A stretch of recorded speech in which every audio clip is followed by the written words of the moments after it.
The winter of the 43rd was waning. The Red Army, developing the success achieved in the Battle of Stalingrad, undertook offensive operations on other fronts as well. The enemy was thrown far to the west. Stalingrad became a symbol of the indestructible power of the Soviet people. The victory at the Volga stronghold was a triumph of the Soviet military art.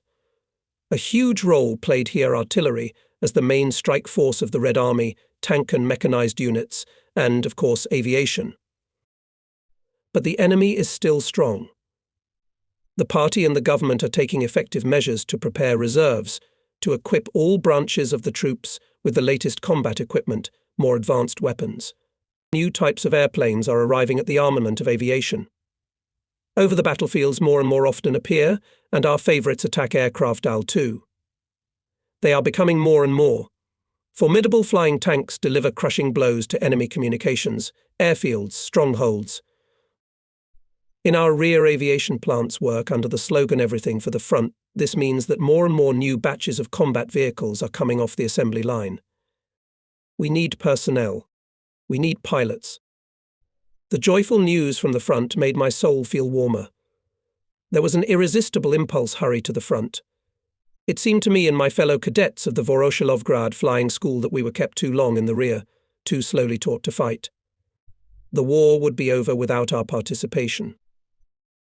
But now we have left behind endlessly long months of hard study, training flights, past credits and exams.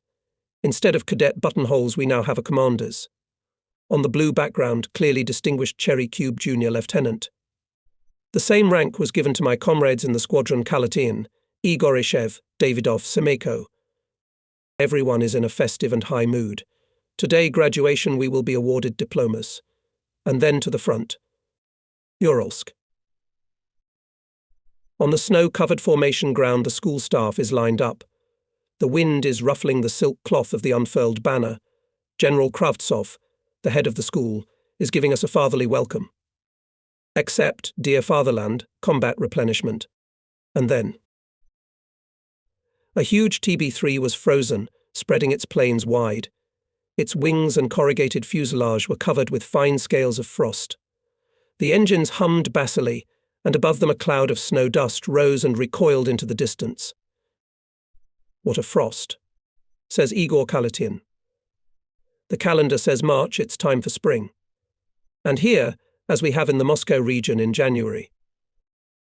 Igor's whitish eyebrows look grey, his blue eyes shine. Sturdy, stocky, he walks a little staggered. Always cheerful, today Igor jokes a lot. You bet. Yesterday's cadets, and now commanders of pilots, we go towards our future. We guess this TB-3 will take us to the tantalizing front line, where the war is going on. Snow squeaks under new boots, white with blue tint. The air is blue.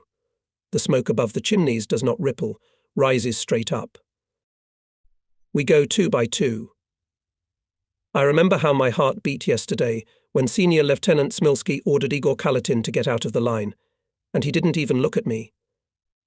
Then he counted the selected guys, and our eyes met. Apparently Smilsky read in my eyes everything that I wanted to say at that moment. After me, he selected 2 more and concluded, "That's it. I can't take anyone else for now." Igor's happy mood was transmitted to all of us. No wonder. After all, for the last time in our lives there have been so many events we were made officers, received new, with a needle, uniform, appointed to a combat regiment and headed for the front. Let's go, step into our tomorrow.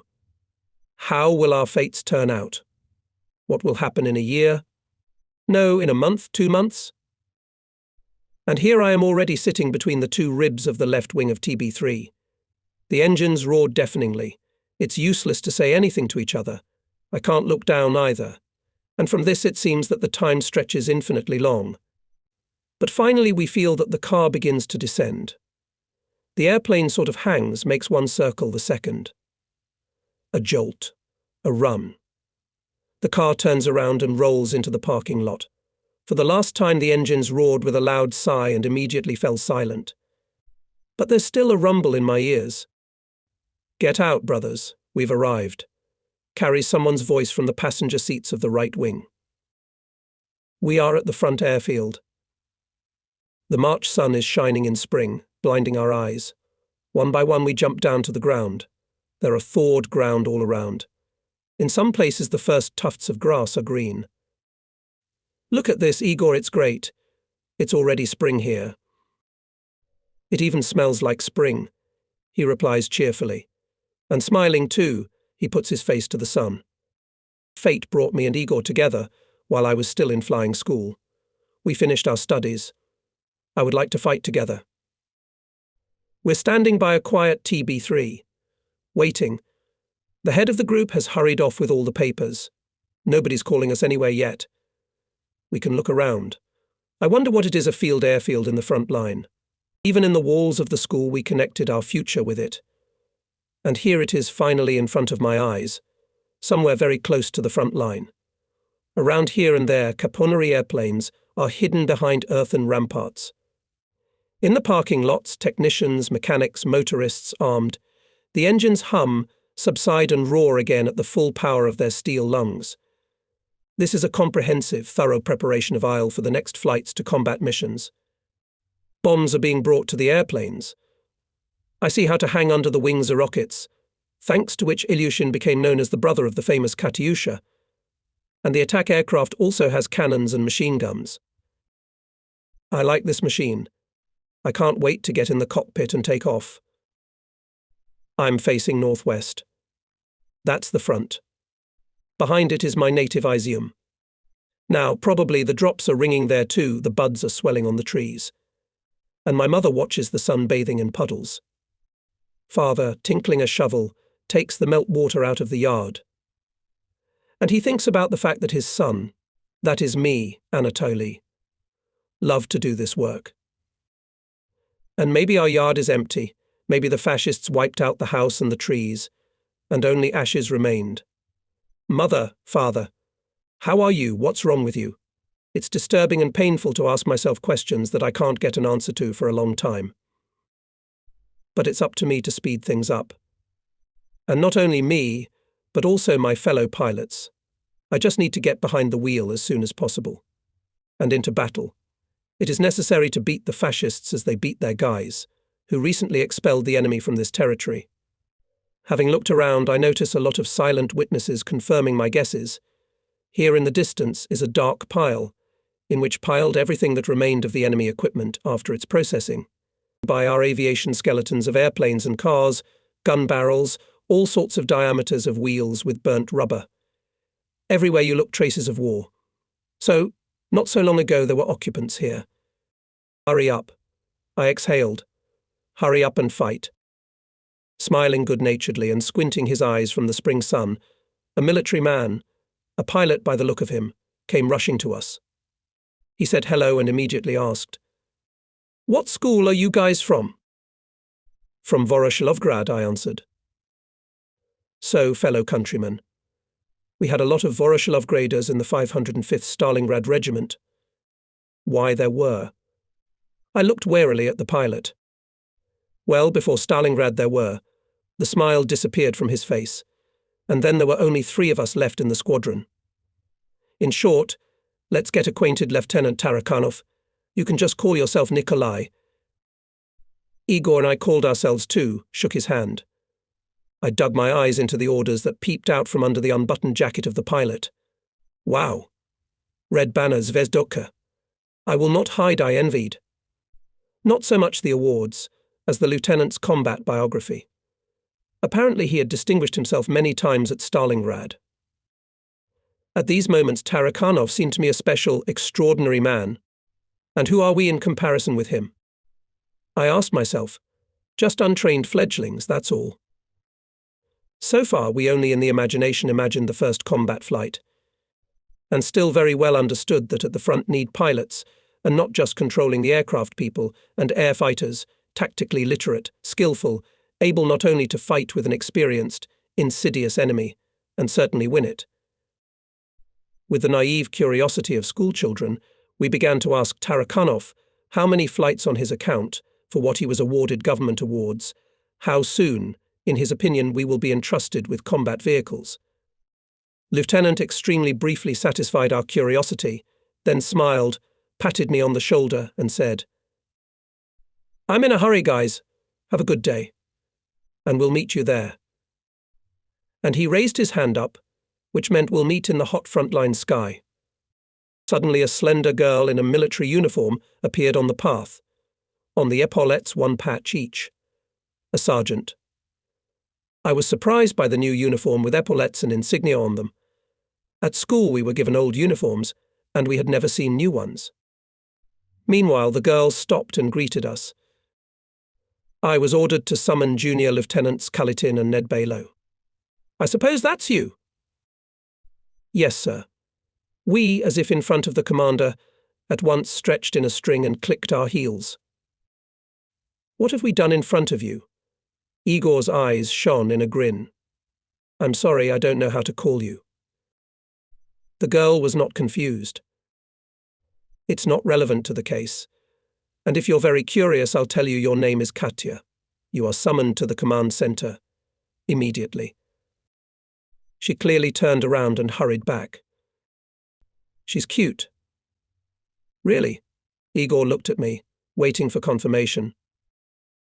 "Yes," I answered machine, as I did not have time to look at her. I remembered only her golden curly hair, which came out from under her dark blue beret, and her very expressive grey-blue eyes. The regiment commander was waiting for us at the command post. We reported to him that we had arrived for further service.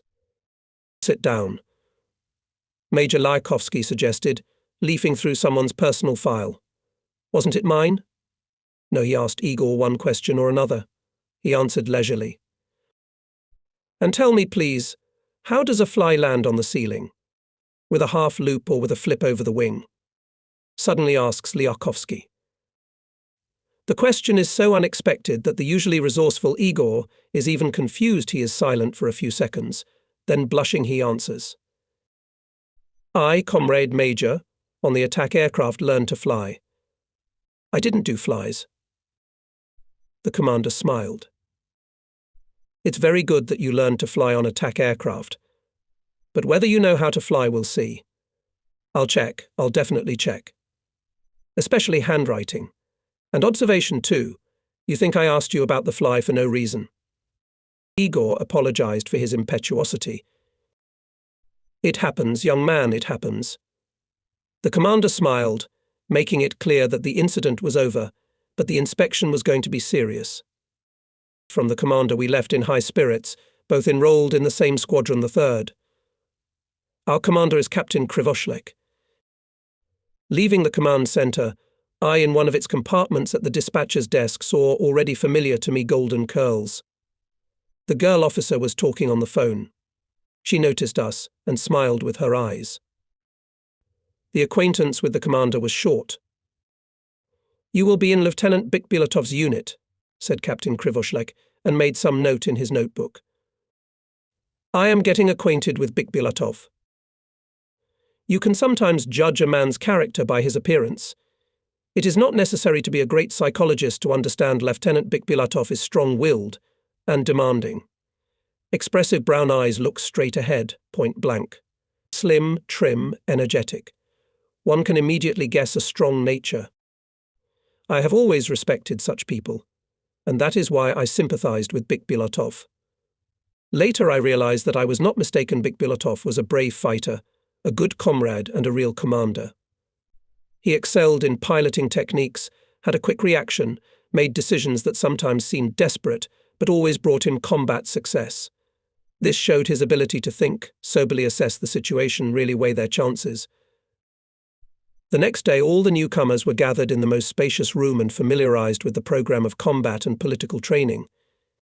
For more than 20 days we had to master the methods of aircraft navigation, piloting techniques, to make shooting and bombing, to work out group flying in a link, 6-8, to study the battle area and enemy tactics, to remember the silhouettes of enemy aircraft and other equipment. In short, the load was plenty. Especially for me, given that within the walls of the military school I was given only 2 independent flights around the circle.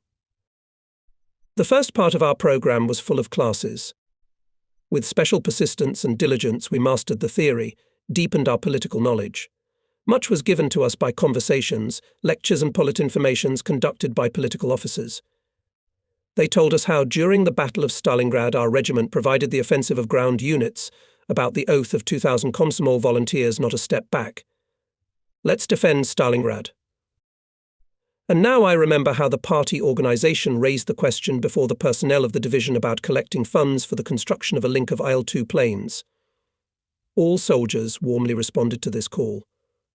In 2 hours they collected 82,000 rubles, and in total 104,000 rubles were collected by this call.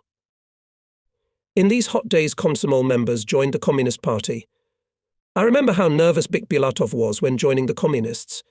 In his application he wrote, "Please accept me into the ranks of the All-Union Communist Party, as I want to fight against fascist enslavers as a communist."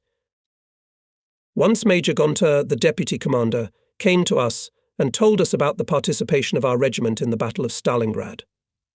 Holding our breath, we listened to the heroic deeds of our senior comrades. The commander of the 2nd Squadron, Senior Lieutenant Suklayshkin, learned from the regiment command that transport planes were landing at the Pitomnik airfield, delivering ammunition, equipment and food for the surrounded Hitlerite troops.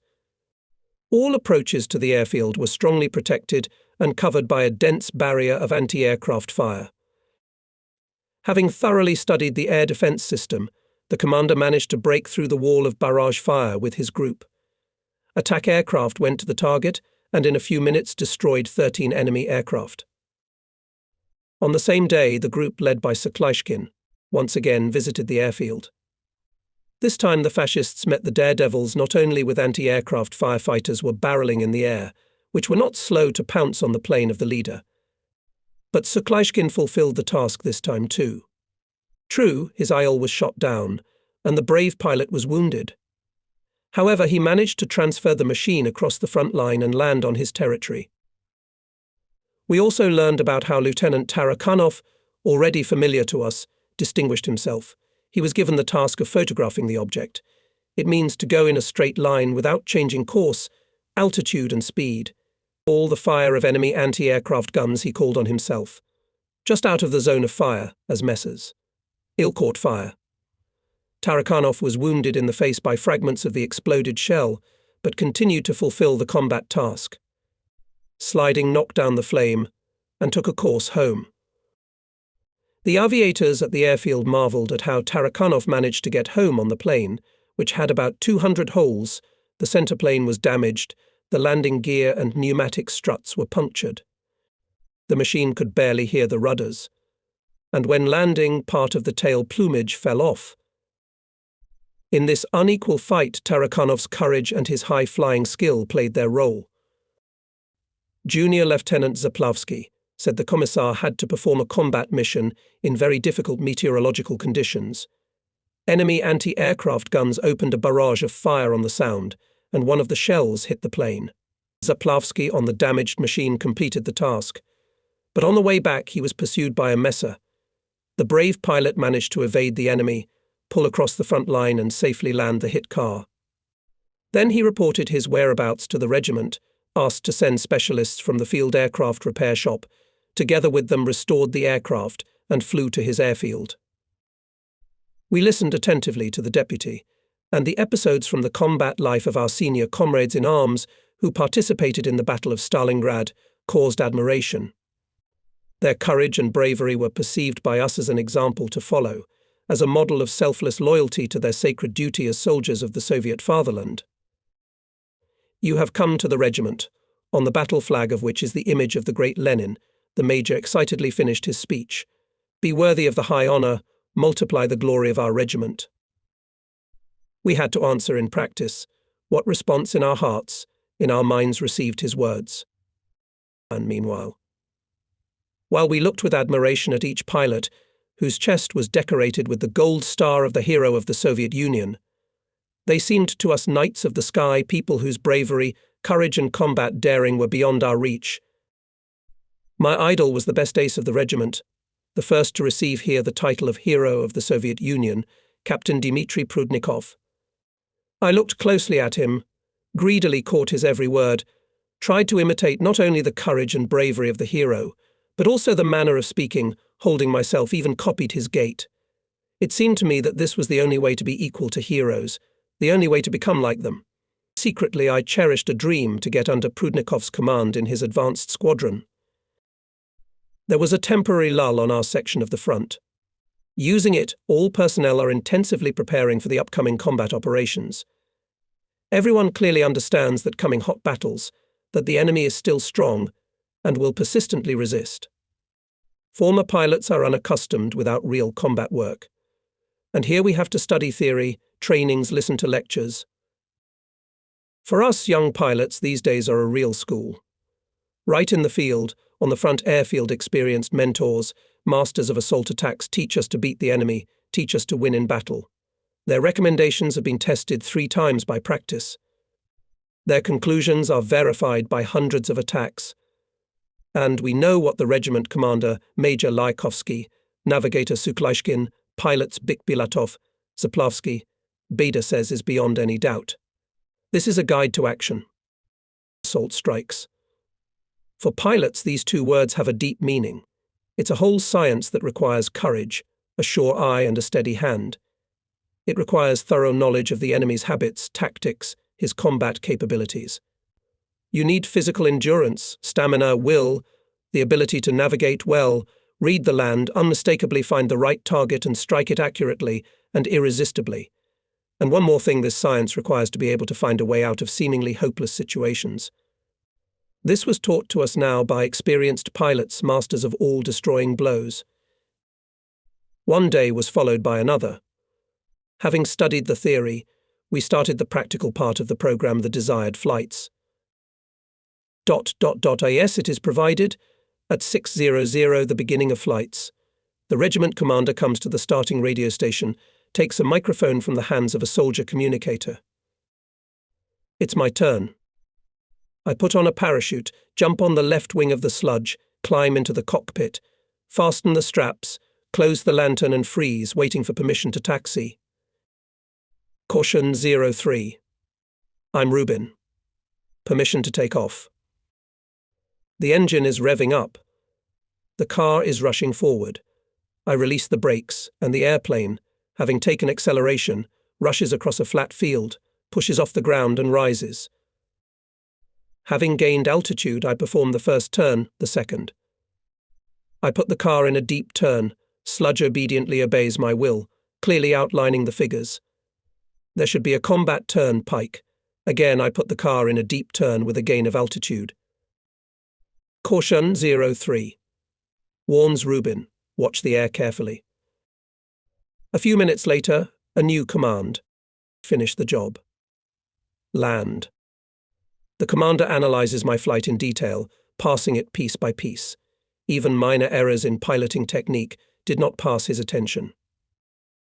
I thought how far I am from real confidence in piloting. I concluded I have to work hard, persistently, every day. At the same time, from the same start, the old men, experienced pilots, whom we young men called Starling Raiders, were taking off. I sat aside and closely watched their actions. How they confidently own the airplane. I wish I could do that, but soon. Several days passed.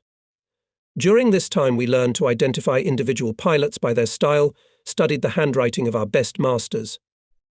Prudnikov. Someone exclaimed enthusiastically when an attack aircraft swiftly passed over us. Streltsov went shaving. Look at that Lyakhovsky dive. One day Igor Kalitin and I were standing aside from the refueling line of the launch, watching the flights. Good afternoon, guys. I heard a voice nearby. We turned around Tarakanov, smiling, as he did then, during our first meeting. Hello, Comrade Lieutenant. We greeted Nikolai Nikolaevich according to our school training. He was, as it seemed to us, a little tipsy. At that moment, with an unimaginable roar, an Ilyushin piloted by Prudnikov flew over the start. That's great. That's the spirit. Igor, look. Involuntarily burst out of my chest in admiration. Tarakanov's eyes twinkled. Do you see the single? Tarakanov showed his hand in the direction of the aircraft refueling lot at the start. We see. we answered. The number on it is 12th. That's right. I'm going to fly it now. Nikolai extinguished his smile, pressed his lips and walked quickly towards the single. What is it with him? Perplexed Igor. But I was now fully occupied with the airplane, controlled by Prudnikov. 10 minutes passed. We all stood in the same place, talking. Our conversation was interrupted by a siren. An ambulance was rushing down the runway, followed by everyone who was at the start. Something's happened, Igor. The planes seemed to have collided. Run. Igor threw a cigarette under his feet, put it out and ran to where people were already crowding. I followed him. In front of us was an airplane smashed into splinters. The armoured glass of the lantern shattered into small shards. Tarakhanov was lying in the cockpit. He was pulled out, transferred to an ambulance, and taken away. Behind the broken airplane stood Il-2 with a punctured edge of the right wing. It was not difficult to guess that the culprit of this accident was Tarakhanov. It all happened because of his indiscipline. He arbitrarily sat in the airplane without looking around, and contrary to the prohibition of the starter, took the car for takeoff. Already at the end of the run-up, about 20 meters away, right in front of him, Nikolai saw Il-2, taxiing after landing, and sharply pulled the handle. The plane, going up and losing speed to critical, hit the right wheel plane of the taxiing Ilyushin, and from 25 to 30 meters collapsed down. Igor and I were devastated. Tarakhanov, an experienced, honored pilot, and suddenly such a thing. And because of what? Because of ambition, because of bravado. It's good that he survived. Then, when Nikolai returned from the hospital, he was announced for a gross disciplinary offense. He was suspended from flying, was demoted in rank. It was a harsh lesson for him and a warning for others. At the party and Komsomol meetings, the question of discipline, its direct interrelation with trouble-free operation, with combat readiness, with the whole way of army and front life was hotly and vividly discussed these days. April 29th, 1943 is a significant date for us. This day was declared the annual holiday of the regiment. Then we learned the joyful news: our regiment received a new number 75th and the name of the Guards. Such a high honour it was awarded for the glorious feats of our senior comrades, Stalingraders. We share the joy of the veterans. We are proud that from now on we will be blessed with the Guards banner, but we know that this designation was obtained at a great and very expensive price with bravery and blood. All personnel information. The exciting and solemn ceremony of presenting the Guards banner to the regiment begins. It's the first time in my life I participate in such an event. The mood is high. The spring wind carries the bravura sounds of military marches on the steppe. Speaks General Rytov, and on behalf of the command of the 8th Air Army congratulates us on a remarkable event. Major Lykovsky, the regiment commander, kneels down, kisses the scarlet silk and pronounces the oath.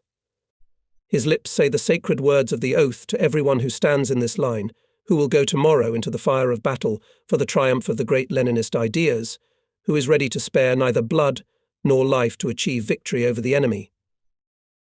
Then each of us was given a Guards badge.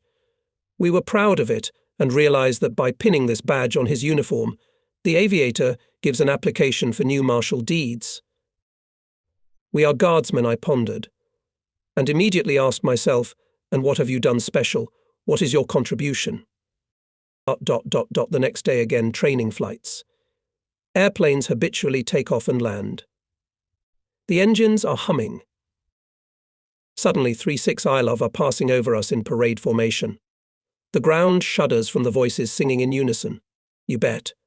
After all, their power more than 30,000 horsepower. New airplanes. Igor shouts in my ear and smiles. I rejoice too, now I won't be horseless. For about 20 minutes the airfield was alive with special tension. But then all the newly arrived planes rolled into the parking lots, and our training flights were continued. On my account, already several independent flights to the zone and the range. During this time I gained confidence in piloting the Ilyushin, learned to perform a clear takeoff and calculate the landing. Igor also mastered the program well. I am happy at heart. The sun is blazing hot, drying the ground. I throw my cap, unbuckle my belt, take off my uniform and expose my heated body to the spring wind. ... In the morning I could not raise my head. I could hardly gather my strength and came to the start. My arms and legs were breaking, my head was cracking. Junior Lieutenant Ned Balo, what's wrong with you? Asked the flight director. Are you sick? Not at all. I'm healthy. Obviously, it was not difficult to determine from both my voice and my appearance that I was not telling the truth. Immediately go to the sanitary unit, said the chief. From flying today, I'm suspending you. The nurse shoved a thermometer under my armpit and ran off somewhere. In about 7 minutes she came back, looked at the thermometer and handed it to the doctor who entered the room. He raised his eyebrows in surprise, took my hand, counted my pulse, and touched my forehead. Yes, my dear fellow, you have a real flu. Or maybe something more complicated. And the days dragged on, one more boring than the other. Bed rest. Medication. I was bitter at heart, offended my friends were flying, studying, and I was relieved only when Igor visited me. He would give me all the details, tell me how the classes were going, who was doing the program and how. I realized that Igor and other comrades had already surpassed me. Once again I scolded myself for my indiscretion. But what was there to do? On one of the long, dreary days of my illness, the girls came to see me. Katya was among them. The girls put flowers on the bedside table, cheered me up and left. Once again I was alone with my thoughts, worries and longings. Tarakhanov used to drop by. But he was silent, withdrawn. He answered questions dryly, one syllable. He had caused trouble, and now he repented. And I realized that he came to the infirmary not so much for my sake as for me to calm him down, to help him find his mental balance. Every time the doctor made his rounds, I talked about discharge. I explained that I felt fine, it was time to go back to the unit. The doctor mumbled something, groped me, listened to my heart, lungs. Finally, he said, Well, my father-in-law, that's enough. You are free of our robe from now on. I was ready to hug this quiet, kind man, but I did not dare, it was uncomfortable somehow, and only warmly thanking the doctor for caring about my health, hurried to get my clothes. And now I was wearing my military uniform again. Igor met me with joyful news. Tomorrow the regiment is moving to a combat airfield, closer to the front line. But along with the joy came anxiety. I had fallen behind my comrades during the days of illness, and now I might not be taken. In the morning I presented myself to the commander. He was in a hurry, said hello, and did not say anything else. I see the pilots are preparing for the flight. And suddenly, an hour and a half later, Comrade Ned Balo, you'll stay in Kotelnikovo for the time being. I didn't hear what else the commander said. My head was buzzing like a multiple echo, you will stay. You will stay. I almost burst into tears from bitter resentment. It was somehow shameful and painful. By noon the airfield was deserted, except for the 5 defective airplanes left on it. Except Misemeko and Igorishev were left. One of them did not get along with the takeoff. The other had a lame technique of piloting. Not all aviation specialists left. Tarakhanov was left behind. Why are you so down, young men? He consoled us. Heads up. Let's take it and create our own regiment. I'll be the commander. I'll appoint Junior Lieutenant Ned Balo as my deputy, Semaiko as navigator. And you, Igorishev, will be our subordinate. Agreed? Tarakhanov continued joking, but he failed to raise our spirits. A week passed, then another week in longing for friends, for flying. One day I met Tarakhanov. He's smiling. I could see that he was overjoyed about something. I'm flying with Bolderikin for new airplanes to the plant. It turns out that the deputy commander of the division, Colonel Bolderikin, arrived in Kotelnikovo. With him 5 pilots. What to think of? How to be, I was worried. Catching up with Tarakhanov. Nikolai, be a friend, put in a good word. Let him take me too. I'll manage, I give you my word, I won't let you down. All hope is in you. At first Tarakhanov laughed. Then he thought and said, All right, let's go. At the porch of the house where Bolderikin was staying, Nikolai suddenly stopped. No, I'm not going, Anatoly. I cannot. Oh, you. I got angry, ran up to the porch and knocked. Please come in, came from behind the door. I entered the spacious room, introduced myself and hesitated. I'm listening to you, Comrade Junior Lieutenant. The colonel said softly. I'll briefly state my request. Take me with you to ferry the Ilias. Everything that will be required to fulfill. The colonel gave me an attentive, warm look, smiled and said, Here's what, dear. Tomorrow at 6000 start control flights. You, Semeyko, Igorishev and Tarakhanov will be flying. Tell Tarakhanov to order him to prepare 2 airplanes, a combat and a pair. A sigh of relief escaped from my chest. Thank you, Comrade Colonel. I blurted out, delighted with such an unexpected turn of events, and shining excited ran out, forgetting to say goodbye in joy. The flights began exactly at 6 o'clock. The first control flight was performed by Tarakhanov. Semeyko with the colonel took off second. I stood at the start and carefully watched the actions of my comrades. I will not hide, I was very worried. It was clear that Colonel Bolderikin, an experienced school instructor, and from his trained eye will not escape the slightest of my mistakes. Here he will tell me whether I am ready for such a responsible business as the ferrying of airplanes. I repeat in my mind the whole order of actions, all the movements of the pilot at takeoff and landing. Here Semeyko returned. He is replaced by Igorishev. Why is Semeyko gloomy, silent? It means something's wrong. It's my turn. I put on my parachute, sat in the cockpit, controlling my every move. I feel that Bolderikin keeps an eye on me. I check if everything is in order, and on the ATC report. Ready for takeoff. Perform a flight in a circle. I hear the colonel's voice. I took off. Performed the first turn, second, third, fourth. I'm leading the car down. Height of 100 meters, 50. Tighten up, says the colonel, and immediately increases the engine speed. The ground is getting closer and closer. Here is already the plane touches its wheels and runs on the dirt strip. One more flight in a circle. Gives an order Bolderikin. I performed the second flight without any remarks. Well, will you fly on your own? Bolderikin asked.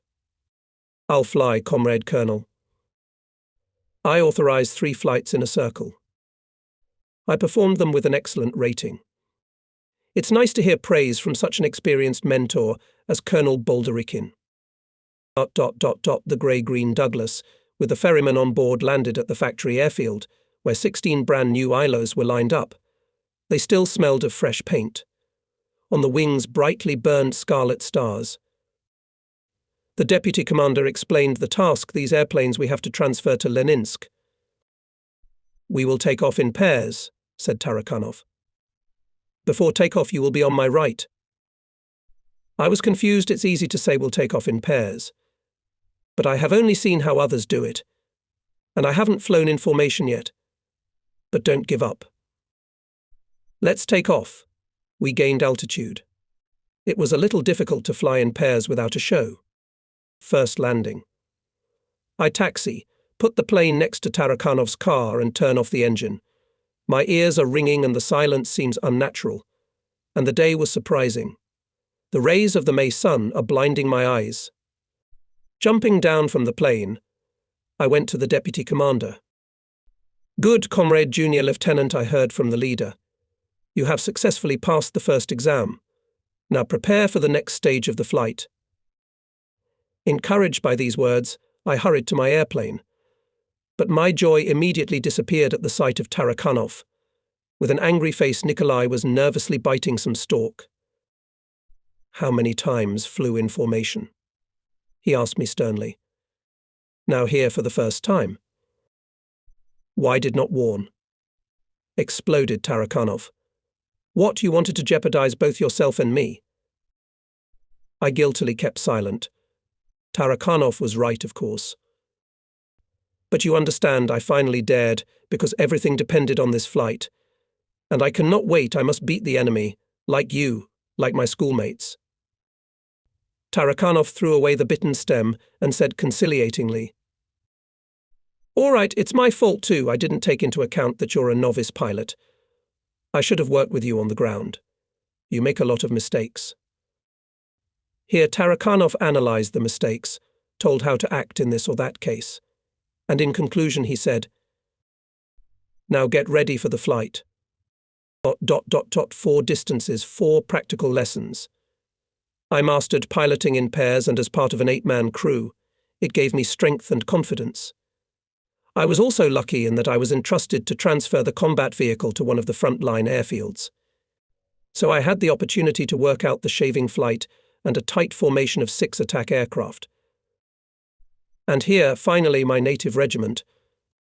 to is this clutching me in a tight embrace. Igor. You. We shake hands, happy to see each other together again, near each other again. We share news. I tell Igor about my flights.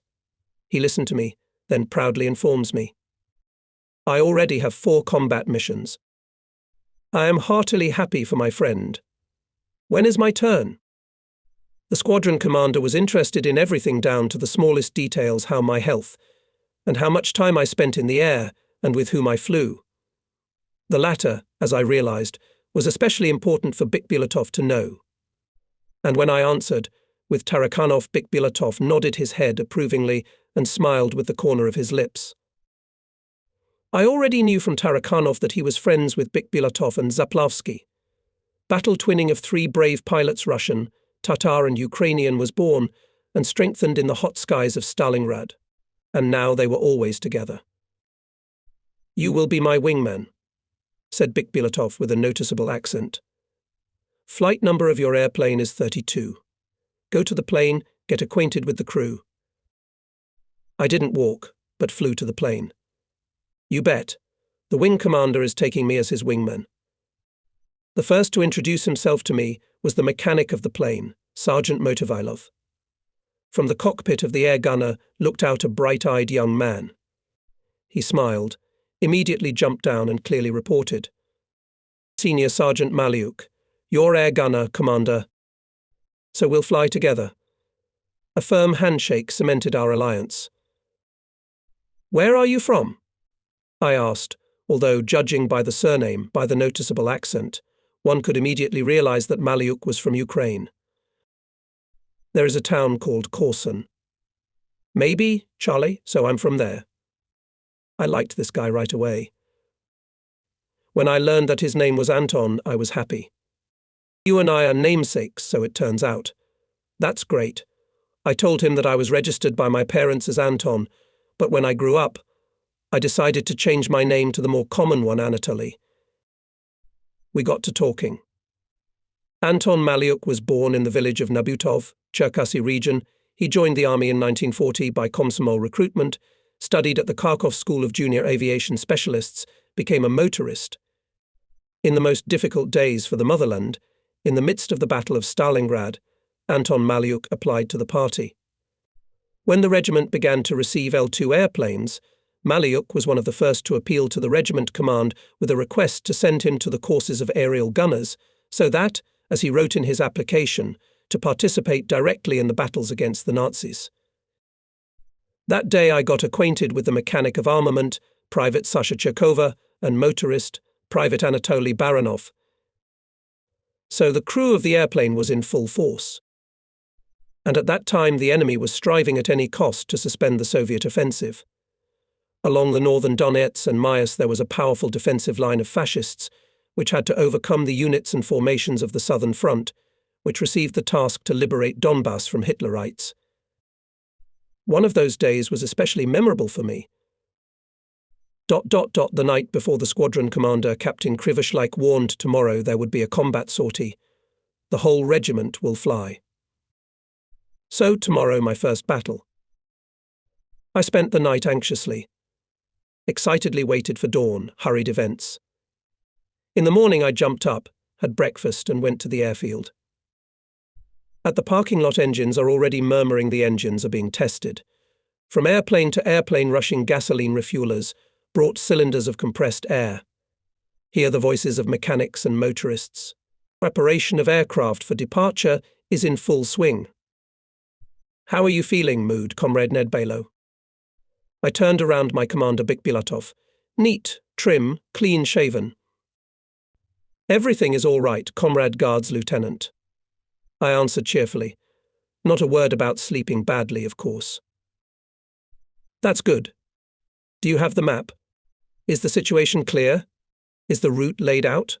Let me see your tablet. You see the Sofiano-Brodskaya railroad station? According to our intelligence, the fascists are unloading tanks and cannons here. This is the target for the strike. Soon I was already sitting in the cabin, waiting. The minutes dragged languidly. The sky seemed to widen, lifted above the horizon line. And suddenly a bright point soared up, spattered with green sparks. That's the signal to launch. The engines roared 18 voices at once, and went Ilyushin to the start. 3 6s one, after another in 3 rows lined up on the runway. My car in the last row. I'll be left flanking, next to Bikbilatov. We are waiting for the signal for takeoff. It is given by the regiment commander, Guards Major Lykovsky. Today he himself leads us into battle. I have already heard a lot about him. This is a recognized master of assault strikes, courageous and decisive in battle.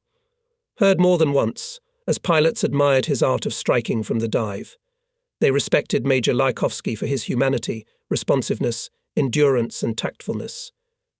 There was no case that he offended someone. He talked to everyone as an equal with an equal. He listened attentively to his interlocutor, weighed arguments, liked to get to the truth, was fair. ... Here comes the signal. The planes are rushing across the flat field, soaring upwards. Course on the target. Suddenly the sky lit up with bursts of explosions. Anti-aircraft guns are beating. Oerlikon trails are stretching towards us. The first 6 bombed. On the ground fireworks, purple bursts of fire. I don't understand what is burning, either tanks, or the railroad station itself. All the time looking at the tail number of the commander's car would not break away from the Bic. Airplane leading, as if reluctantly tumbles to the left wing and enters the dive. In front, literally in front of the nose, swept the plane of Igor Kalatin. I turn the handle away from myself, I repeat the maneuver. I press the bomb thrower button twice, and 400s fly down. I see ruptures below.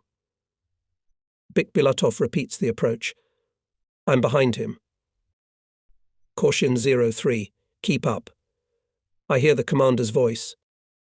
The machine shudders. I'm firing from cannons and machine guns.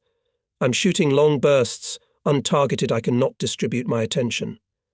Too much to keep track of the leader. The target anti-aircraft guns fire. To the right and left of me, huge birds are swiftly passing airplanes. Heights the end of the attack. Transmits the commander of our group. But where are my comrades, marching in the 3rd 6? Where is Bic? Try to figure it out. What will the commander say? Oh, blind, I'm confused. I'm adjusting myself to the airplane ahead. Taking a closer look at the tail number of the car, I find out that it's not a Bika airplane. And its colouring is somewhat different from our cars. I check the compass. And so it deviated from the course. So I got lost, joined another group. I move aside and take an approximate course.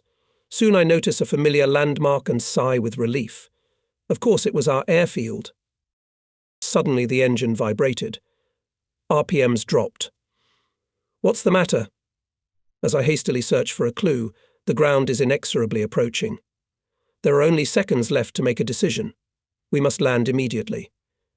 But I can't go to the landing strip. I'll disturb the other planes. I choose an area to the side, sharply pull back the handle, increasing speed. Immediately I start counting seconds. Landing gear to release. Impact. Ilyushin jumped, hovered in the air, touched the ground again with its wheels and rolled across the field. Oh, Commander. I hear Malyuk's anxious voice. behind the smoke. The car moves a few tens of meters and stops on the spot. I jump out of the cabin, Maliuk too. He immediately starts throwing earth on the burning engine. I rush to his aid. Mechanics and motorists run up with fire extinguishers, knocking down the flames. Thank you, comrades, saved the airplane. I feel bitter. I'm completely upset I lost the leading man, fought off the group, burned the engine. At the plane appear Regimental Engineer Captain Klubov and technician of our squadron Senior Technician Lieutenant Dmitry Odintsov. Inspect the machine, something they say among themselves. About what I do not understand, I simply do not care about them now. Then I catch it. It's nothing, says Captain Klubov. We'll repair the plane. The main thing is that the people are safe, alive and unharmed. Don't despair, my friend. He smiled at me, wanting to cheer me up somehow. You can always fix the car, but the pilot. Klubov did not finish the sentence, but its meaning was clear. And in his tone, and in the way he, slightly pushing me, said, "Go, report to the commander about the flight, and I'll report about the car myself." There was so much fatherly that I even took a step back, not knowing what to say to Klubov, and went to the control room. I approached the commander of the link. At me point blank, aimed at his wide-open dark brown eyes. Bick sharply throws me. Report. Comrade Lieutenant. I raised my hand to the helmet phone. The task was accomplished, but... The lieutenant interrupted me. But what? But, do you know that you left the leader over the target without cover, that you brought your own airplane to such a state? And caution call sign. Not a caution, but a tailless goat. The last words hurt me the most. I flared up, but managed to restrain myself. The statute does not provide for excuses in such a case, especially since Bick was right. But what's the use of a goat, and a tailless one at that? And Bick raged for a long time, sternly reprimanded me and finally said, "You may go. I advise you to think hard about what you have done today and what feats distinguished." I didn't know where to put myself. Tired and frustrated, I wandered behind the hillside, took off my helmet and lay down on the grass. In solitude, I analysed what had happened several times, and came to the conclusion no one would let me fly again, would not take me on a combat mission. My eyes looked upward, into the clear, transparent depth of the sky. To the left, a ridge of white clouds slowly floated up, and I suddenly remembered the same blue sky above my head in another place near Kramatorsk. The year 1940. Summer. My instructor Nuzhny, an experienced pilot, a participant of the battles on Khalkhin Gol, after 2 control flights on the U-2, allowed me to fly independently. And here I am lifting the U-2 towards the sun. Strange, somehow there is no instructor in the front cabin. The engine roars. I feel joyful excitement. I subordinated the machine to my will, to my hands found wings, defeated the elements. From now on the sky is mine. Everything was going well, until after the 4th turn I did not take the airplane down. The ground is rushing up, and I'm waiting for something. I level the plan, but I forget to give the engine speed. As a result, the speed is lost. The airplane falls over on the left wing, hits the left wheel on the ground, bounces, once again hits and turns almost 180 degrees. Turned off the engine. I got out of the cabin. I see cadets are running to me. Nuzhny approaches the airplane, examines it, orders the cadets to pull the U-2 by the tail to the side, where it will be repaired. It turned out that the metal landing gear strut had broken. The left underwing wishbone had broken. I took off as a birthday boy, but after such a landing I was upset and depressed. The instructor stood aside, smoking, waiting for the repair to be completed. I wish he had scolded me, I thought. It would be easier on my soul. And then there, with what a reproach, look at me, guys. But Nuzhny was unperturbed, and then I went to him. Comrade instructor, from excitement I did not recognize my voice. It seemed as if these words were spoken by someone else. I did not have time to finish the sentence. From the airplane came Dun Nuzhny threw an unsmoked cigarette under his feet, carefully crumpled it with the toe of his boot and went to the car. I followed him. He walked around the airplane, carefully inspected it, and, turning to me, said, "Sit down." I quickly climbed into the cockpit. The instructor came up to me. "Consider that I saw nothing. Deal. Will you fly?" "Of course I'll fly," I answered cheerfully. I made 3 flights around the circle without any remarks. No, not all is lost. I shouted to my comrades when I pulled into the parking lot and turned off the engine. "I will fly. I will, I will." The guys smiled and congratulated me.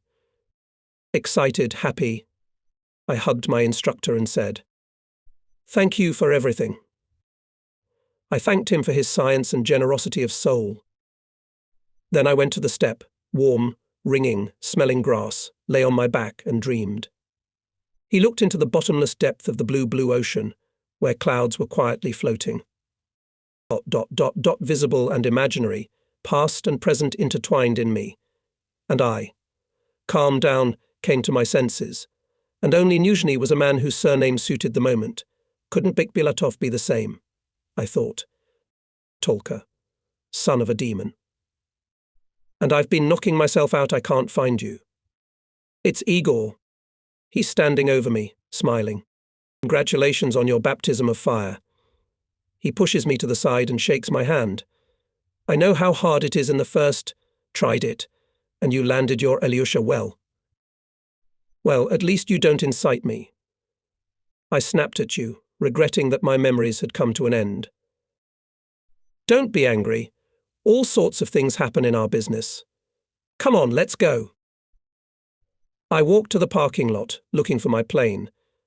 I see Igor's car, but next to it is an empty space. My heart squeezed. My attack plane number 32 should be here. But there's no airplane. Anton Maliuk is talking about something with his colleague, an air gunner, flying with Kalitin.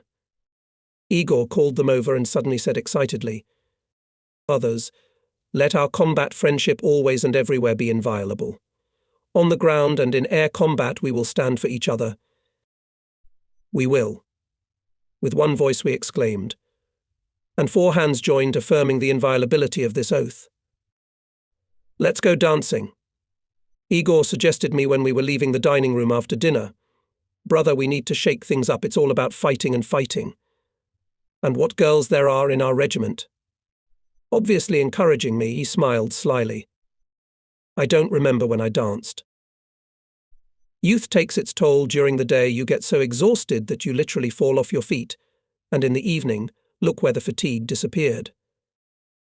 As we approached the long, perhaps the most spacious house in the village, I shuddered when I heard the soft, velvety tones of the accordion. They were playing the same waltz that I had loved in Elysium light and enchanting. The sounds tenderly touch my heart, disturb it, excite it, make it happy, reminding me of the life which is called pre-war.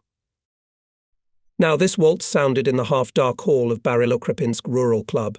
He too, like all of us, fought in the war, called for a feat of arms in the name of victory. The old accordion filled the room with sad or major melody, and to these courageous people, who today looked death in the eyes, it sang about human tenderness, about life, about love. Among the dancers there are many girls. Some of them are dressed in military uniforms, the rest in colourful dresses. They are locals. Couples are circling. Lieutenant Sorokin, a technician of the unit, sits on a chair by the wall and, dreamily half closing his eyes, plays. Igor pulls me by the hand. Look to the right, what girls? I don't know any of them. Ask them to dance, and you'll get to know them. But I told you I don't dance well. Igor laughed. What's so complicated about it? Move your feet to the beat of the music.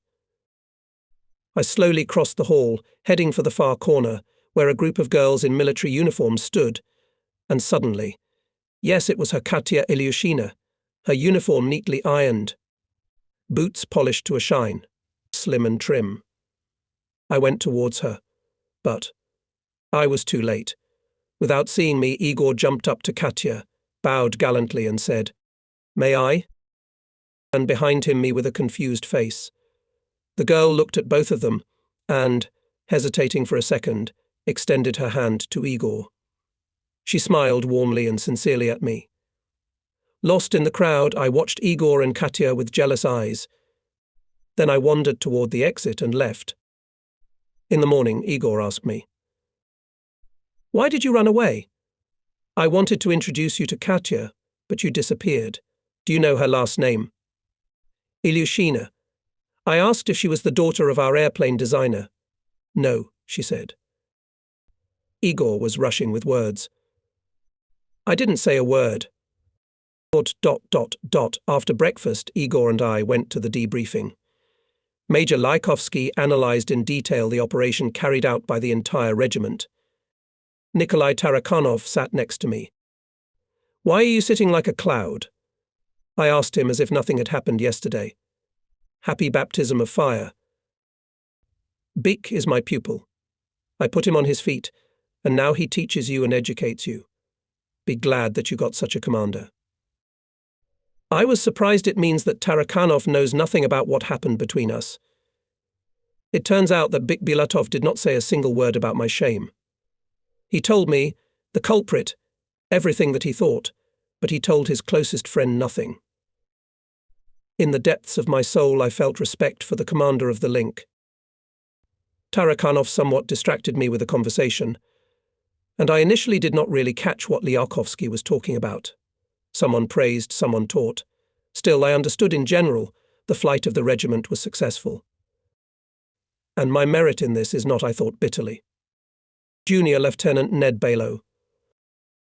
I jumped up from my seat, hands at the seams. "Yesterday he performed his first combat sortie," said Lykovsky. "We can congratulate the young pilot on this significant event. But that's not all. He made a smart decision to land the damaged machine aside, so as not to jeopardize other planes. He landed successfully. For this I thank you, Comrade Ned Balo." "I serve the Soviet Union," I mouthed.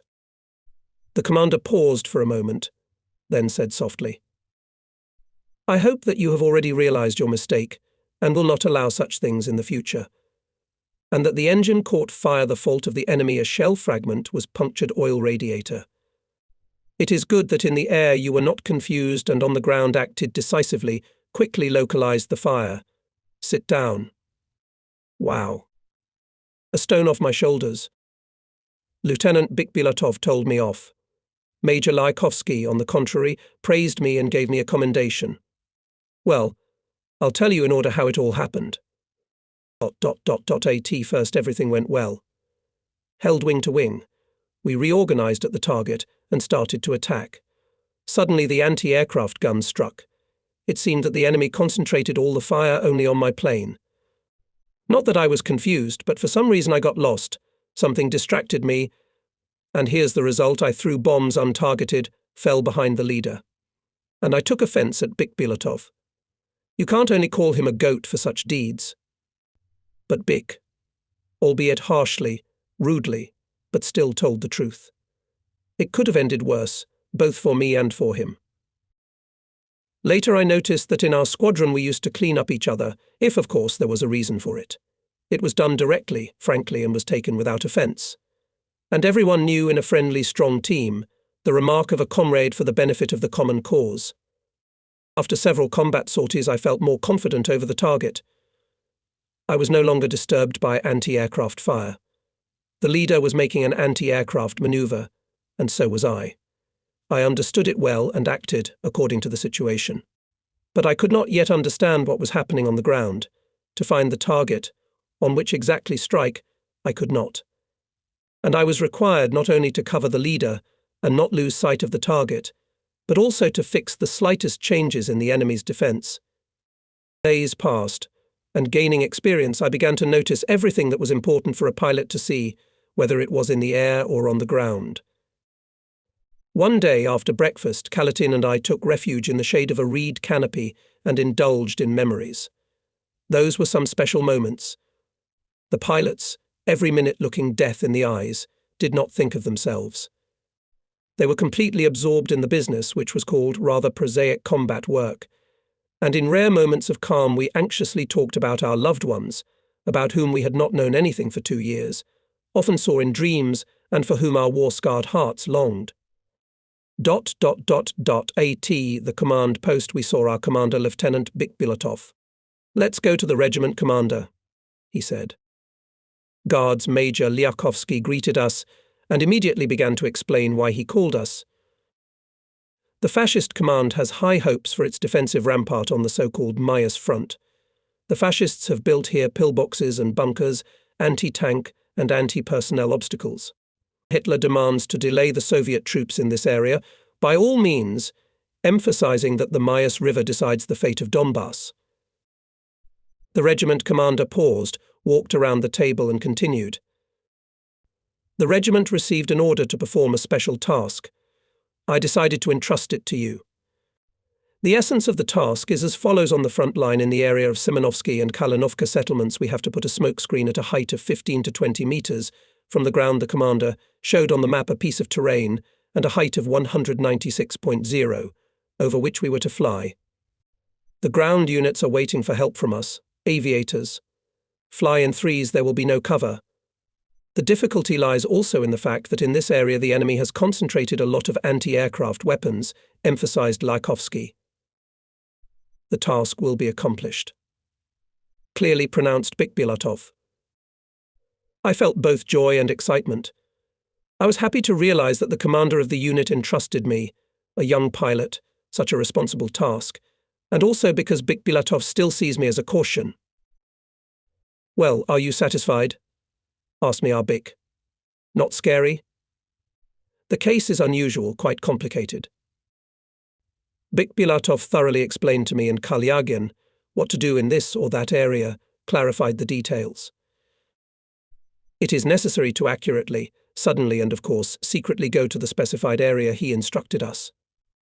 At first we will go in an open formation.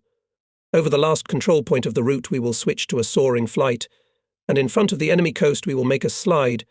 We will fire eraser positions of the fascists and again switch to a soaring flight. I will be the first to release the chemical composition from both UHAPs in turn. As soon as you see smoke coming from under my car, you, Kalitin, count 12 seconds, and then press the button to release the mixture. Then Ned Balo. We plotted the route on the map, calculated the course, the distance. Then we were instructed in detail by the head of the chemical service of the regiment, Captain Prodan. Once again, now together with their air gunners, clarify the specifics of the special task, outline the plan of fire interaction. Approached the regiment commander and chief of staff. So, exactly at 12:15 instructed us Major Liakovsky, you need to be over the target. Your appearance will serve as a signal to ground units to begin forcing the waterline. I wish you good luck, and shook hands with everyone. The airplanes were already prepared for departure. Our Alyushins look somewhat unusual cigar-shaped containers are suspended under the wings on the outer locks. Take a seat in the cockpit, waiting for the signal. Here comes the rocket. The propellers rocked and turned. We've tested the engines in all modes. Everything is in order, we can launch. Bikbilatov's car is taking off.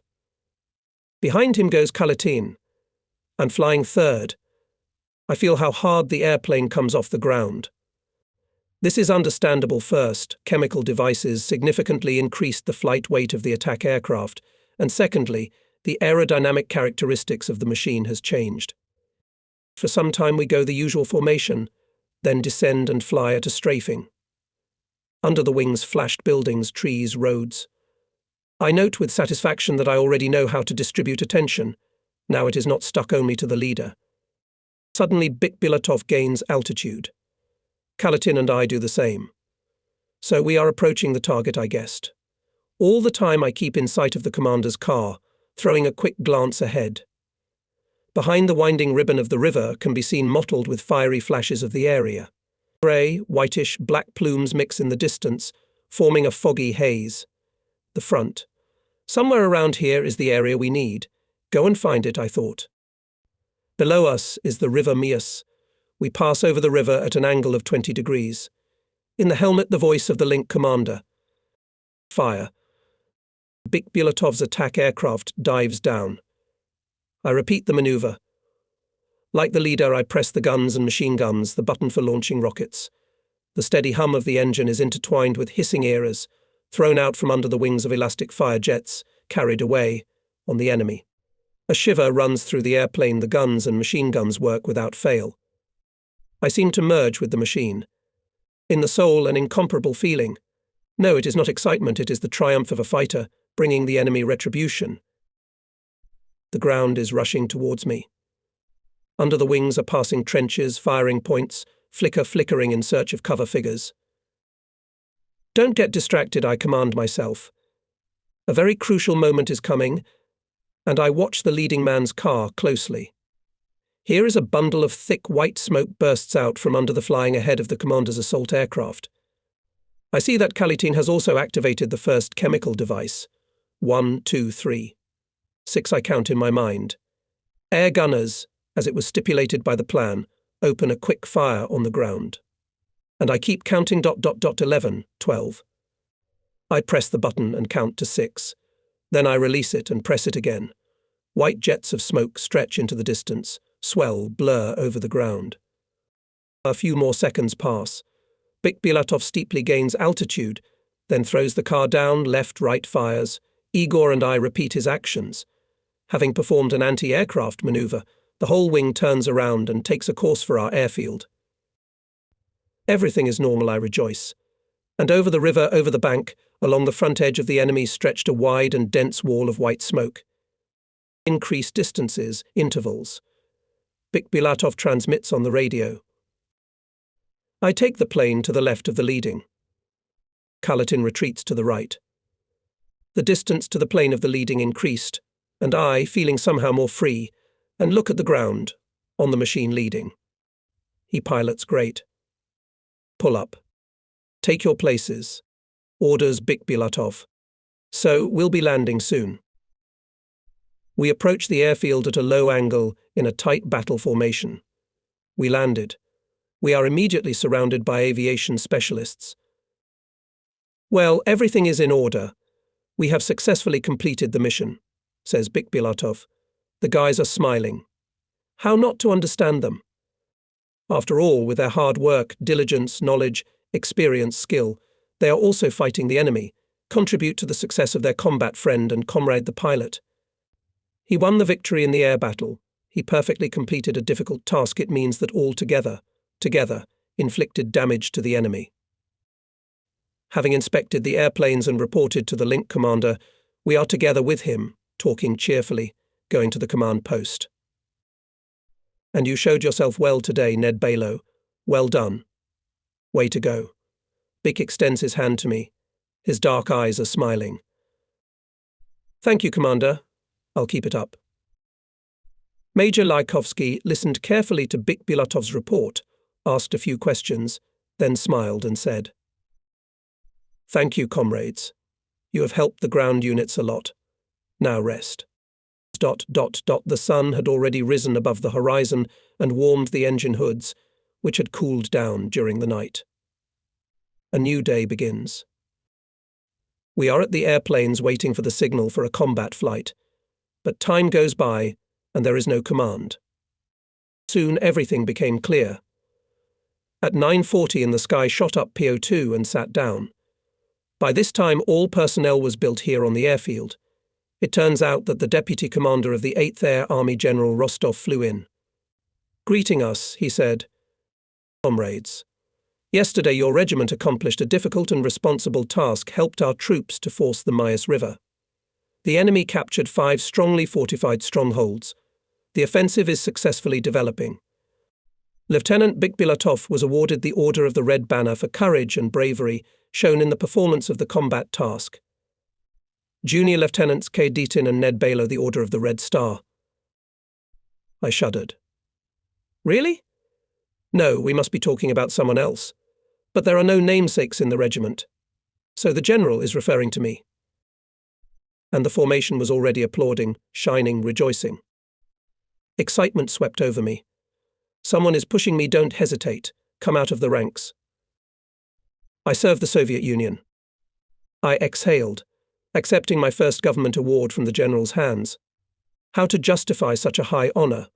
What deeds to confirm that worthy to wear on the chest award of the fatherland? I took this order as a pledge of new combat victories. It inspired me, it called me to fight courageously and skillfully. Like, for example, oh, you don't need to go far for a model it was for me, a commander, a brave pilot, a master of assault strikes Lieutenant Bikbilatov. I wish the rocket would fly up into the sky sooner. To fight, to fight. My heart was pounding. The day was really summer hot. Igor and I, sheltered from the sun under the wing of the airplane, spent time waiting for the next flight and silently looked around the area. Wheat was yellowing on the hillside, and a soft breeze was playfully rolling waves across the field. In the gardens, the bountiful gifts of summer were flowing with juice, and the skylark sang incessantly in the heights. Nature was doing its eternal work, and if there were no craters, no ashes, no echoes of distant explosions, one would have thought that there was no war at all, that all that had been experienced was a heavy tribute. But in the distance some figures appeared in the meadow. Making rhythmic movements they approached us. Kosari. I whispered, as if a loudly spoken word might frighten them away. They were quite close, and now we could distinguish two old men in white shirts, behind them an invalid in a faded uniform, some teenagers and 10 or 12 women with sharp scythes in their hands. My heart clenched. It was not a woman's job to sweat 100 sweats. But what can you do? Men are at war. Life demanded, and women became ploughmen and mowers. They went to factories and plants, replacing their husbands and brothers, went down into the mines, and many put on overcoats to join the fighting ranks. I thought of my mother. How is she? What's wrong with her? How is my father, my little sister? With the beginning of my front life anxiety about home, about loved ones, much more intensified. Maybe it was explained by the fact that every time I took a map in my hands, and having understood my combat task, I quickly estimated the distance from the front line to my native Izium. It was getting shorter and shorter. What if I was sent to this area, and I quickly made calculations? Was it possible not to feel excitement at such moments if you needed only a few tens of minutes to fly to your native home? But I knew that I had to fly to another region. Just like in Izium, pilots are waiting for us there. They are waiting for our help, waiting for deliverance from fascist captivity. Igor, apparently, was thinking the same thing as I was. He suddenly broke the silence. I have to write a letter to my parents, and took out a pencil and a thin student's notebook from his clipboard. Don't forget to say hello from me, I reminded him. Igor's parents lived in Moscow and were strangers to me. But I, deprived of the opportunity to inform my relatives about myself, wanted very much to write a couple of warm words at least to the relatives of my comrade in arms. Igor, as if guessing my thoughts, tore a sheet out of his notebook and handed it to me. Write to. Yours? You can write to mine, but first yours. Where to? Raisins haven't been liberated yet. It will be soon. Kalitin said confidently. It's just a stone's throw away. I looked at him with gratitude. Thank you, friend. Hello, my dears. I began slowly gathering my thoughts, I deduce. I am writing, not being sure that you will receive this message. I'm alive and well. I'm at the front. Very worried about you. Be well. Loving you, Anatoly. He folded the sheet into a triangle, wrote the address, indicated his field mail, and returning the pencil to Igor, sighed. It won't get there anyway, and put the letter in the clipboard. Igor, not answering anything, continued writing. And when he finished the letter, he turned to me. You know what, Anatoly? When the war is over, you and I will go to Moscow. My parents are worldly, honestly wonderful. In the meantime, give me your triangle, I'll take it to headquarters in the evening with mine, and send it to you. Our ground units were advancing with fighting, slowly but inevitably. The enemy, despite the fact that he replenished his units with fresh reserves and increased firepower, could not hold back the onslaught of Soviet troops. There were almost continuous battles on the ground and in the air. Our regiment actively participated in them, supporting the operations of ground troops, striking at clusters of enemy combat vehicles, storming its airfields, resistance nodes and communications. One August morning, the squadron commander gathered us and informed us about the upcoming flight. At the airfield Kutinikovo, the enemy has concentrated up to 80 aircraft, which are raiding our advancing troops. Squadron will strike as part of the regiment, said the commander. On the task will go 3-6, headed by the navigator of the regiment, Major Suklishkinin. We must suddenly go to the area Kutinikovo and make 2 runs. I will have to storm an enemy airfield for the first time. The flight is in the afternoon. And now we must prepare for it. In the conditions of the front airfield, each pilot adapts as he is more comfortable. I took out the map, spread it out on the unfolded tablet. I put the tablet directly on the ground and, squatting on the ground, with the help of a navigator's ruler, I draw with a pencil the route segments from one settlement to another, course angles, mark the distance and flight time. The target is circled in red. The distance to the front line and back was almost 50 kilometers. Until now, I had to go deeper into the enemy's rear, no more than 15 kilometers. Once again, I think over the route, mentally visualize my actions during the flight across the front line, over the territory occupied by the enemy, over the target. 1, after another 6 attack planes took off and headed west. I'm flying on the left, third from the commander. Our 6 are accompanied by 4 Yak. We know our fighter friends are looking into the airspace, looking for the enemy, ready at any second to fight with him, not to let him prevent us from fulfilling a responsible task. The altitude is 900 meters. From here, the Earth seems to me a big map, where instead of conventional symbols, real groves, hills, valleys, where on the blue veins of rivers noticeable openwork drawings of bridges, and on the webs of roads guess the iron snake of the enemy tank column, where the glimmer of fire behind the blue forest demask anti-aircraft battery, where a quietly slumbering grassland may be an enemy airfield, which should be fired upon. What can you do? The war taught us to see the land in a different way, the very sun-dappled land that smells of grass, breathes warmth and rings with the call of grasshoppers. Now other associations: a river is a water frontier, a hill, an enemy stronghold, a forest, a shelter for fascist equipment. I'm flying, reading the ground. Now the front line is under my wings. Flashes of fire, smoke. There's a hot battle going on. Not far from me, on the right side of the course, bursts are blowing up its anti-aircraft guns. But the formation of planes is not broken, the effectiveness of the fire in pursuit is low, and therefore the leader takes the group of 6 further, to the west, without taking anti-aircraft maneuver. I concentrated all my attention on piloting the airplane, trying to follow strictly behind Lieutenant Bikbilatov's machine. And yet I feel anxious. The reason for it is clear to me. Before that, I flew to storm the enemy, who was not far from the front line. In case of what, on the way back to my own people, I could go to my rear, behind the fighting order of our troops. And now the matter is quite different.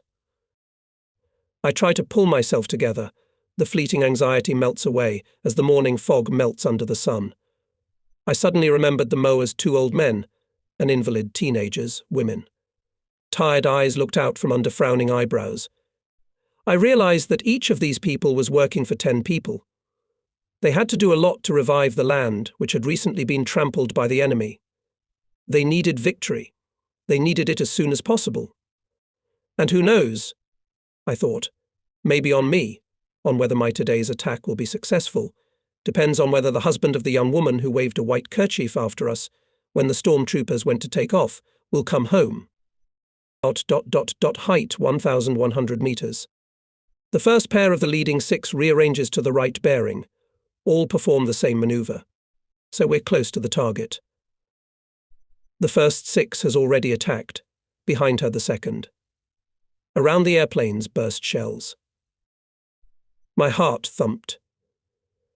A few more seconds and I also attack the target. Below, if you extend the dive line of the second 6, you can see the sun bunnies. So it is enemy planes. They stand in groups around the woods, fringing the yellow meadow. Following the commander, I put my car into a dive. The leader strikes with rockets. I also press the RS button. In 2 or 3 seconds, the enemy planes disappear in dark grey clouds of explosions. Carefully watching the leader. He takes the plane out of dive. Immediately the hatches of his Ilyushin open, and dark drops of bombs fall from the plane. I press the bomb drop button twice, and my attack aircraft, bouncing slightly, is also freed from the bomb load. After that we make a left turn and, having gained altitude, leave. I look down over the parking lots of enemy planes is billowing smoke, through which shine through orange flames. There is no doubt after our eras and bombs from the fascist airfield left only the name. I take my place in the battle order. The first 2-6 once again go to the target. Here and there bursts it opened fire enemy anti-aircraft guns, covering the airfield. Here and we are whizzing through the thick grey black caps. The cabin smelled of gunpowder. The commander is firing long bursts from cannons and machine guns. I do the same and a rhythmic shiver runs through the plane. Down there is another hearth of fire. Again we leave the attack to the left with a gain in altitude. Bodyguards diligently guarding us, peering into the sky. And suddenly the yaks disappear. What is it? Cover, I'm attacking. I hear someone's voice in my helmet. So the cover fighters have entered the battle. The altitude is 700 meters. Our pair takes a place to the left of the leading group. This increases the firepower of the 6. Let's go home. The mission is successfully completed, and it pleases me. All is well. No losses. But what's that? A ringing thump. The car tilted to the left, then began to descend sharply. I turn the knob to the right, the roll disappears, but the dive angle keeps increasing. Take the wheel. The airplane doesn't react. I reduce the speed to minimum, pull the handle with force. The machine is somehow reluctant to come out of the dive. Tail intact? I ask Maliuk. Damaged. He answers. The shells broke the stabilizer. Mesa, Baisova Dushova hit. At long range. Why didn't you fire on it? There was a delay with the machine gun. Explains the air gunner. I notice that Maliuk's nerves are strong, and nothing betrays his excitement. Except for his speech, in such cases he speaks Russian or switches to Ukrainian. The situation is getting more complicated by the second. We have to find a way out, because it's still a long way home. The pair is attacking, shouts Maliuk. On the right, 700 meters above us, I notice a pair of Focke-Wulfs. They obviously intend to attack us. Fire. Short bursts, sparingly. I tell Maliuk, forgetting about the machine gun malfunction. And the Fokkers are about to open fire. Suddenly, the machine gun rang behind me. The gunner managed to fix the malfunction. Well done, Maliuk. I shout, give them some heat. Yes, Anton Maliuk, who managed to quickly eliminate the delay and in time to meet the fire attacking us Fokkers, was really good. And just then the yaks came back and attacked the Fokkers.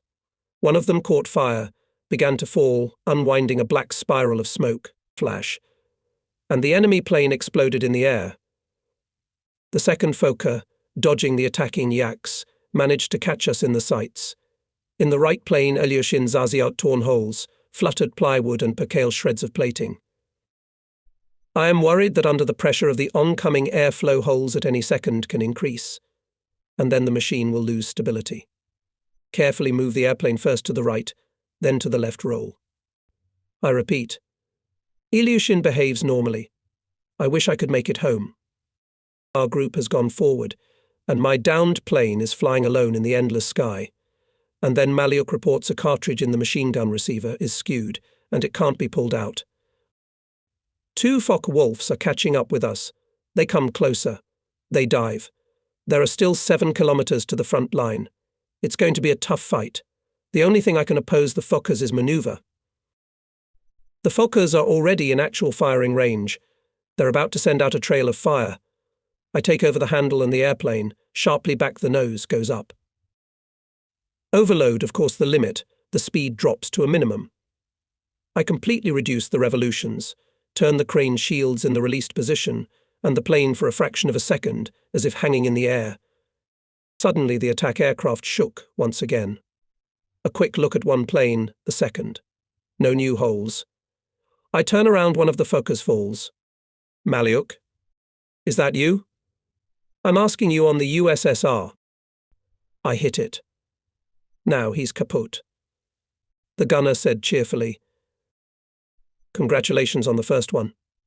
Where's the second one? He's attacking. No, I won't let him aim. Shields off. I'm dropping the car on the left wing and throwing it down. The Focke-Wulf is close. Vigorously turn the attack aircraft, and this prevents Hitler's pilot to fire. He is in a hurry, gives a long line. But the fiery trace passes by. I turn to the right, and, clinging to the ground, at maximum speed I rush to the front lines. 2 or 3 more minutes and… Comrade Commander, we are under attack by 4 Fokkers, shouts Maliuk. The machine gun is stuck again. It's not getting easier by the hour. Feverishly looking for a new solution.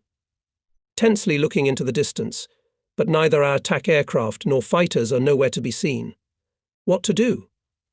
I decide to gain altitude as long as the engine pulls. We can't slow down. Otherwise we'll be shot down. I pile the car on the left plane, go down with a slip. The speed is increasing rapidly. Again take the helm and, gaining altitude, go away from the fire Fokke. The situation is even more complicated. Fire traces are passing from right to left.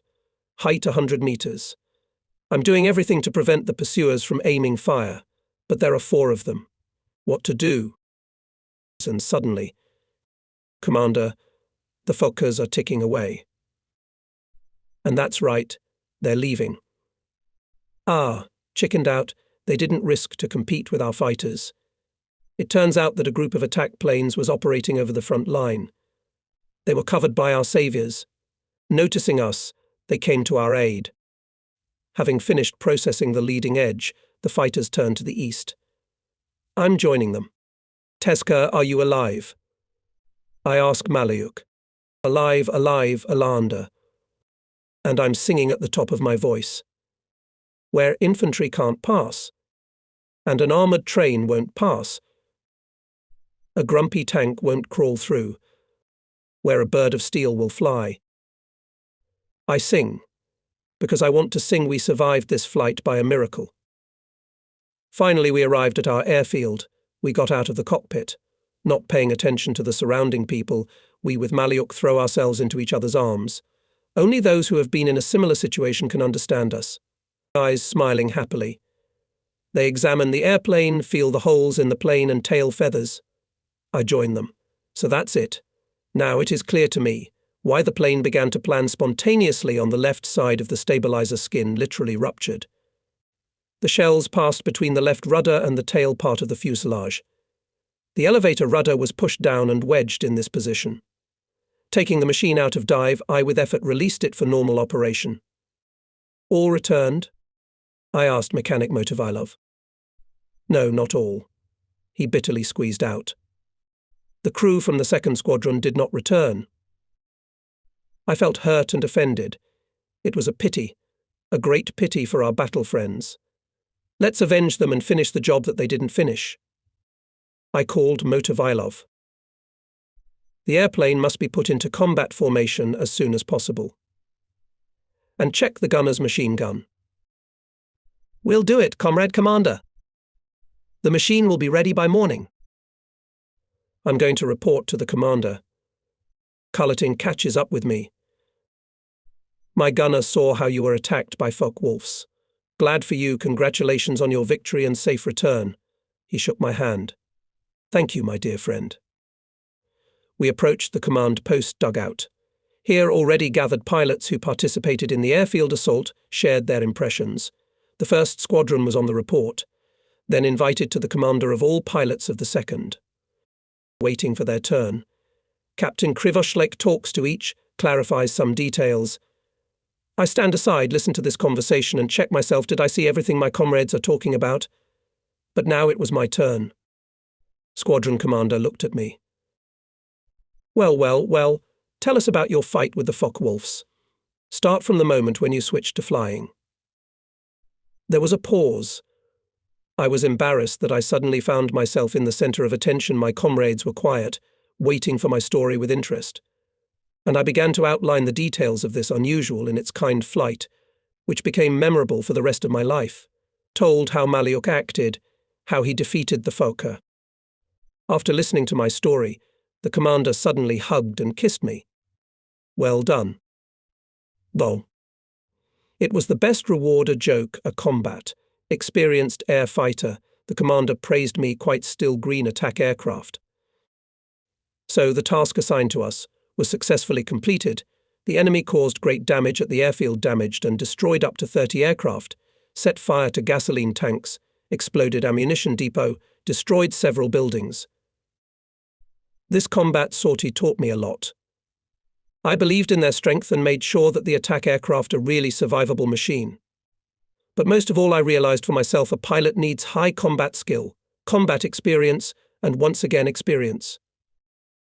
The enemy aircraft suffered significant losses, and Hitler's command was forced to put into action more and more new reserves. In our area began to appear dive bombers U-87, aptly nicknamed by frontline soldiers Lopotniki. The thing is that this airplane had non-retractable landing gear covered with fairings. The legs sticking out in flight gave a reason to witches to compare them with Lopotniki. We began to meet with Junkers 87 quite often. And not just to meet, but to conduct air battles. The first such battle, in which 3 Ju-87s were shot down, was conducted by a group headed by Senior Lieutenant Prudnikov. It was a brilliant victory. In the battle not only showed their skill our pilots, a serious test was passed by our beautiful equipment, the glorious Ilyushin II attack aircraft, a machine with high flying qualities, firepower and maneuverability. Prudnikov had many followers. One day our squadron was assigned the task 6-2 runs to bomb and attack the accumulation of enemy troops and military equipment in the vicinity of the Ternovataya Gully. The route of the flight partially passed over the areas of Donbass, recently liberated from Hitler's invaders. A sharp pain squeezed my heart. I saw Donbass completely different. My flying biography began in the Donetsk sky. Here everything was close and familiar to me. And now blown bridges, destroyed mines and railroad stations, burned villages were passing under my wings. Accompanied by fighters, we crossed the front line. Below the usual picture in such cases, ground troops are fighting to the target a few minutes of flight. But the enemy anti-aircraft guns are furious. We are always accompanied by black caps of bursts. Skillfully maneuvering, the squadron commander confidently led the group to the target. Here is already visible, skillfully camouflaged firing position of long-range artillery of the Nazis, near hidden tanks, trucks. Cautions, attack, commands the leader and takes his car into a steep dive. I rush after him, freed from the bombs. Cautions, another approach. And again our bombs and rockets are raining down on the fascists. It's hell on the ground. We're turning around for the third run, and suddenly I hear. There's an enemy in the air. The leader takes the car out of the turn, and I follow him relentlessly. We're gaining altitude. I look carefully at the expanse. In the distance I notice a chain of small dark dots. It moves at an angle of 30 degrees to the line of our flight. With each second the dots increase and soon turn into silhouettes of airplanes following one after another. We can already distinguish them judging by the legs sticking out under the fuselage. They are known to us Lopotniki. But Junkers are not alone. They are covered by Messerschmitts. Will prepare to attack. I recognize the voice of our commander. We turn around and go into the frontal combat, order Junkers. At this time, our fighters fought with the Messers. Now the word is ours. All 6 open fire. The formation of Junkers breaks. Scattered in different directions, Lopotniki dropped bombs on their own troops, relieved. One is already burning, falling. I clearly withstand the formation of the pair, carefully watching the air, repeat the actions of Krivoshlek. I am seized by the excitement of battle. We must hit the enemy while he is at a loss. I want to shout, but how can I teach him? Here he's making a 45-degree turn. So am I. Now his Ilyushin on a steep turn literally hangs over me. The slightest mistake and collision is inevitable. The tension lasts only a few seconds. And now the turn is done. I sigh with relief I survived. Now we're approaching. Closely watching the leader, as soon as he opens fire, I must also press the throttles. The distance is shrinking. The Nazi bomber is very close. Apparently the commander decided to hit for sure. At the same moment, at the right wing of his Ilyushin danced two streams of fire. It is the leader hit the Junkers from 4-point guns and machine guns. I, naturally, having caught Junkers in the sight, did the same.